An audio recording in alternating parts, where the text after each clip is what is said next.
Shalom, kita berjumpa kembali dalam pembelajaran PPKN. Semoga anak-anakku di rumah semua dalam keadaan sehat selalu. Ya, dan yang paling penting adalah tetap semangat. Ya, hari ini adalah merupakan pertemuan kita yang ketiga.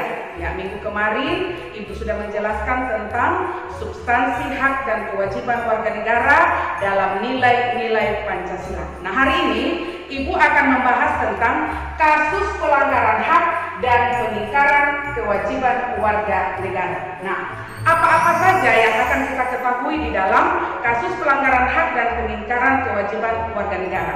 Yang pertama adalah penyebab kasus pelanggaran hak dan pengingkaran kewajiban warga negara. Kemudian yang kedua adalah kasus pelanggaran hak warga negara. Kemudian yang ketiga adalah kasus pengingkaran kewajiban warga negara.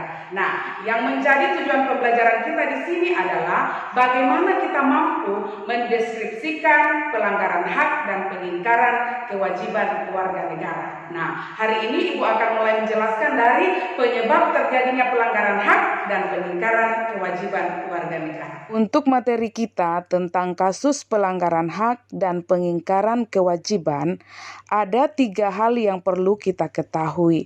Nah, yang pertama di sini adalah apa faktor penyebab terjadinya pelanggaran hak dan pengingkaran kewajiban. Nah, ini yang pertama yang harus kita ketahui. Ya, sebagaimana yang kita ketahui bahwa ada 2 faktor yang menyebabkan terjadinya pelanggaran hak dan pengingkaran kewajiban warga negara.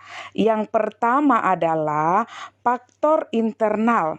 Faktor internal itu adalah dorongan untuk melakukan pelanggaran hak dan pengingkaran kewajiban warga negara yang berasal dari diri pelaku.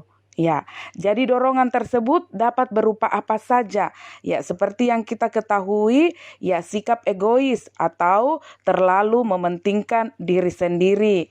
Kemudian, rendahnya kesadaran terhadap peraturan atau terhadap hukum. Kemudian, sikap tidak toleran. Bisa jadi kurangnya kesadaran berbangsa dan bernegara. Itu semua adalah merupakan faktor internal atau faktor yang berasal dari dalam diri si pelaku itu sendiri. Nah, sekarang faktor eksternal.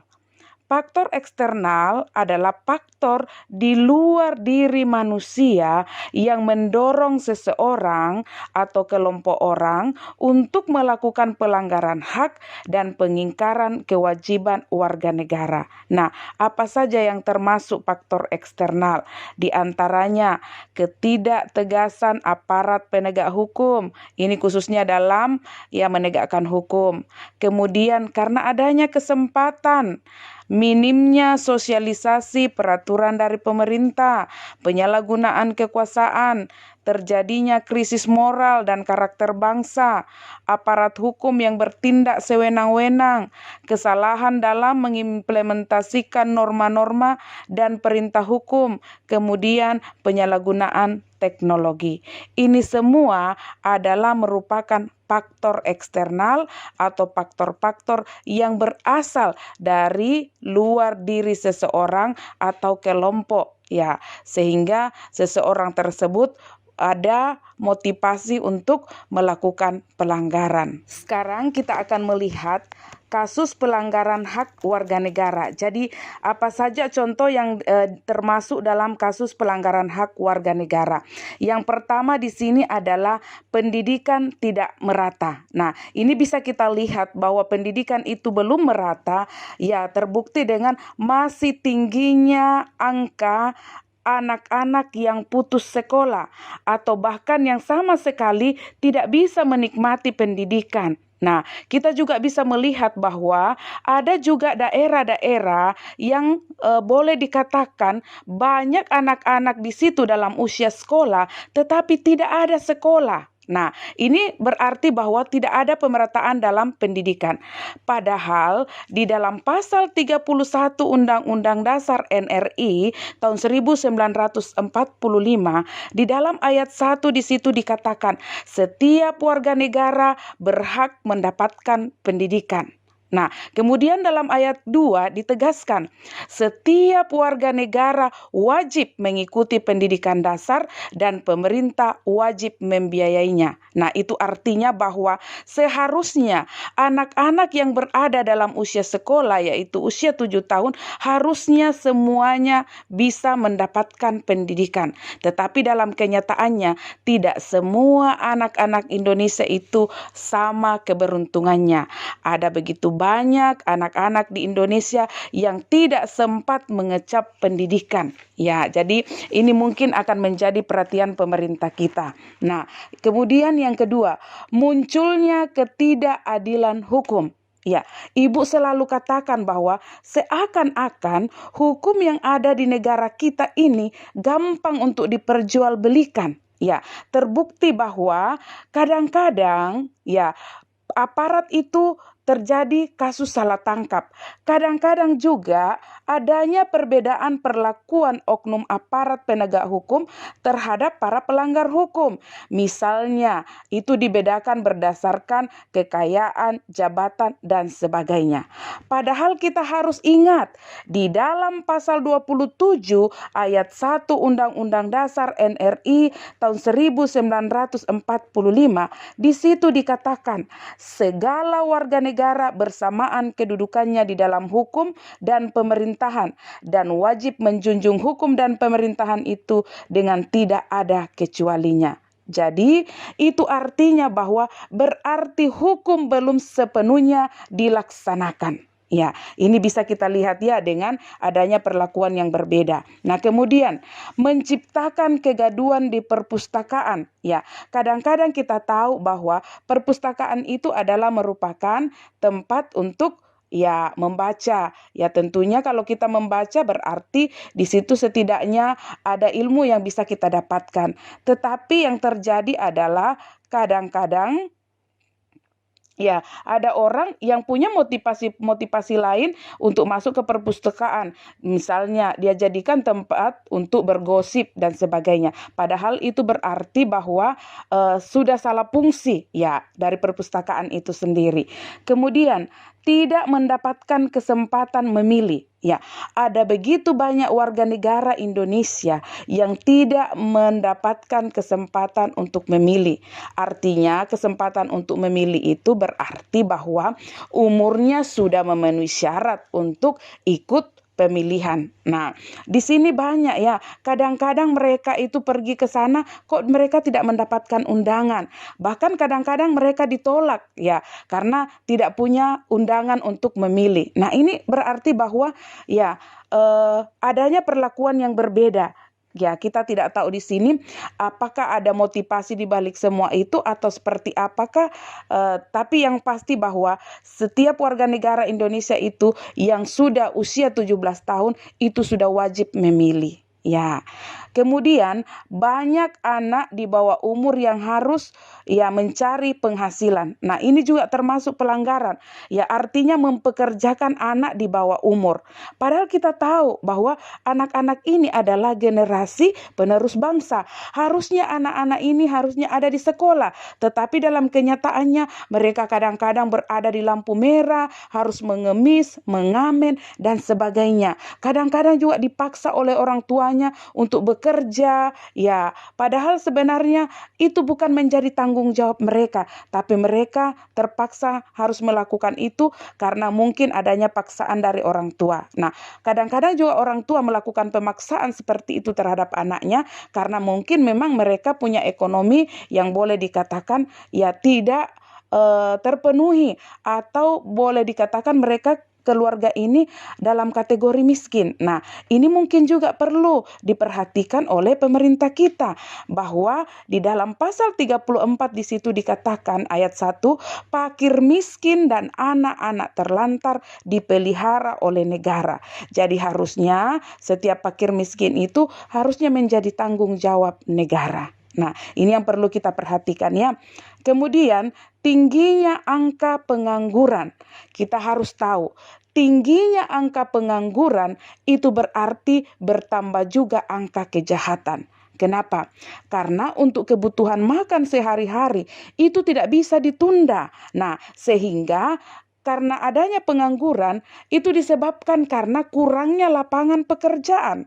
Bisa juga disebabkan karena mungkin pendidikan mereka itu rendah sehingga tidak bisa masuk tertampung ke dalam dunia kerja. Nah, ini mungkin juga menjadi perhatian pemerintah kita. Kemudian adanya pelanggaran hak cipta. Nah, ini yang sering terjadi ya. Kadang-kadang kita biasa, tapi ya kadang-kadang kita tahu bahwa itu sebenarnya pelanggaran, tapi kadang-kadang karena kita lihat itu murah, ya kita tetap beli saja. Misalnya PCD bajakan. Nah, ini sebenarnya itu sudah melanggar ya hak cipta sebenarnya ya, karena artinya menggandakan hasil karya orang lain tanpa sepengetahuan dari yang mencipta. Nah, ini termasuk pelanggaran sebenarnya. Cuma kadang-kadang kita masyarakat karena sudah terbiasa dengan barang yang murah, ya, kita tetap saja beli sekalipun kita tahu itu melanggar. Ya, jadi itu ya contoh-contoh kasus pelanggaran hak warga negara. Kalau tadi itu adalah kasus pelanggaran hak warga negara, sekarang kita akan melihat kasus pengingkaran kewajiban warga negara. Nah, yang mana saja ini yang termasuk kasus pengingkaran kewajiban warga negara? Yang pertama adalah melanggar aturan berlalu lintas. Yang mana itu yang dikatakan melanggar aturan berlalu lintas? Misalnya, tidak memakai helm, tidak mempunyai surat izin mengemudi atau yang disingkat SIM, tidak mematuhi rambu-rambu lalu lintas. Nah, ini semua adalah dianggap melanggar aturan berlalu lintas. Nah, kemudian menghindari tugas menjaga keamanan lingkungan. Nah, kadang-kadang kita tahu ya bahwa kita ini diharapkan untuk berpartisipasi di dalam usaha pertahanan dan keamanan negara. Salah satunya adalah dalam kegiatan Siskamling. Tapi kadang-kadang kita tidak mau ketika kita diberikan tugas. Nah, itu artinya bahwa berarti kita sudah tidak melaksanakan apa yang menjadi kewajiban kita. Padahal harusnya kita lihat di dalam pasal 30, tiap-tiap warga negara berhak dan wajib ikut serta dalam usaha pertahanan dan keamanan negara. Nah, ini artinya ya untuk menjaga pertahanan dan keamanan negara salah satunya adalah melakukan siskamling atau ronda. Tapi kalau kita tidak mau berarti itu artinya kita tidak melaksanakan kewajiban kita sebagai warga negara. Nah, kemudian unjuk rasa berakhir ricuh. Ya, selalu Ibu katakan bahwa di dalam berdemonstrasi itu tidak dilarang karena itu adalah salah satu cara penyampaian aspirasi. Ya, jadi salah satu penyaluran aspirasi. Tetapi yang tidak dibenarkan di sini adalah ketika berunjuk rasa kemudian kita anarkis. Nah, ini yang tidak diperbolehkan ataukah merusak fasilitas umum. Itu tidak dibenarkan. Ya, jadi kalau kita berunjuk rasa, silakan menyampaikan apa yang menjadi aspirasi kita. Tetapi jangan kita mengganggu ketertiban umum, apalagi merusak fasilitas umum. Nah, ini yang tidak diperbolehkan. Itu dianggap merupakan pengingkaran kewajiban warga negara. Nah, kemudian tidak membayar pajak. Ingat, salah satu kewajiban warga negara adalah taat membayar pajak. Nah, berarti bahwa ketika kita tidak melaksanakan kewajiban kita ini, kita dianggap berarti terjadi pengingkaran kewajiban warga negara. Nah, harusnya kita sebagai warga negara yang baik, kita harus selalu taat untuk membayar pajak. Nah, inilah semua yang merupakan ya yang pertama tadi faktor yang menyebabkan terjadinya pelanggaran hak dan pengingkaran kewajiban warga negara. Anak-anakku harus ingat bahwa ada dua faktor yang menyebabkan, yaitu faktor internal yang berasal dari dalam dan faktor eksternal yang berasal dari luar. Kemudian kasus pelanggaran hak warga negara, ya tadi Ibu sudah sebutkan semua contohnya. Kemudian kasus pengingkaran kewajiban warga negara itu Ibu juga sudah jelaskan. Ya, silakan anak-anakku tinggal dibaca-baca saja materinya.